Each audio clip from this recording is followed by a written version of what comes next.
I'm seated with Tola Akerele, the Director General, National Theatre. How are you doing? I'm great. Great to be here. Great to have you too. Thank you. All right, so we're looking at empowering women in art, entertainment and lifestyle. So to start with, how can industry leaders ensure equitable representation and compensation for women in creative economy? I think sometimes it's a bit of a challenge because women are just so underrepresented.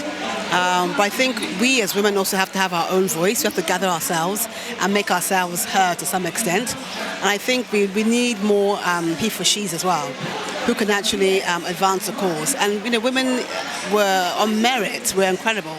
We're amazing. But we just don't always blow our own trumpet. So I think we've got to learn to do that a bit more and sort of make the noise that the men are so easily able to make. But in terms of like the talent, the skills, we're more than equipped to sort of take on positions and roles and run businesses. But I think our stories are not often heard enough. All right, so women often lack access of funding and resources. So to help them during production process of their art and creativity, what innovative financing or partnership deals can help address this? I think one thing is always helpful is actually have like good financial literacy, understanding what it means to, when you have a business, we set up a lot of business on a small scale, but understanding what it means to scale up, understanding what it means to have real impact, creating jobs. So just the information that will take us from where we are now to the next level. And we're in the world of information now. Google is there, Google's your friend. So there's so many ways in which you can actually just get information. So I think we have to be quite deliberate as women in looking for that information and using it to advance our businesses, all the things what we want to do. All right, so how do mentorship and networking play a role in bridging resource gaps for creative women? I think mentorship and networking. Yeah, mentorship and network plays a humongous gap. When I first started out, I didn't have what we have now. This month has been absolutely incredible. I've done so many talks already, sharing my own experience. And if I'd had this then, I think it would have been so helpful to me in all the mistakes. You kind of save yourself the mistakes when you have mentors on holding your hand that can speak to you from their own experience. And then networking as well.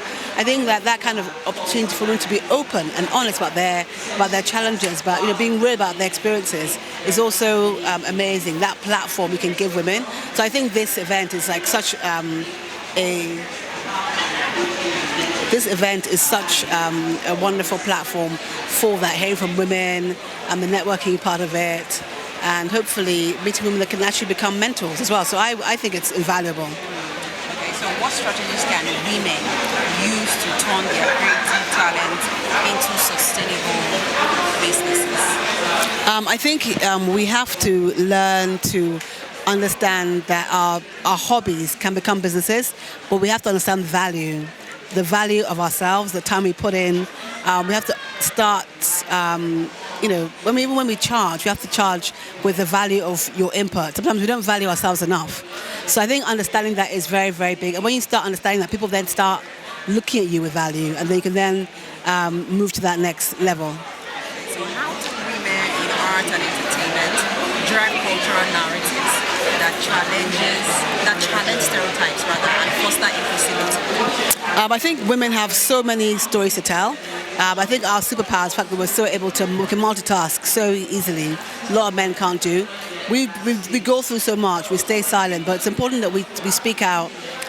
One of the things I'm really passionate about at the National Theatre is really getting some of our literature on stage.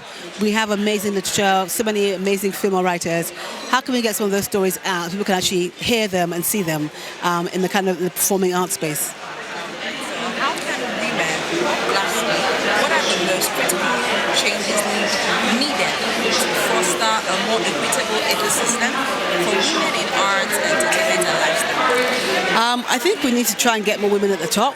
I mean, across everything. We look at politics now, we see what's happening in the media and the news, and we can see that even in the Senate that they're talking about, there's only like 3% of women, which is outrageous in this country. Women are such a formidable force. So we need to be in places where decisions are being made so we can actually impact those decisions and work for women as well. Thank you so much. Thank you. It's nice having you.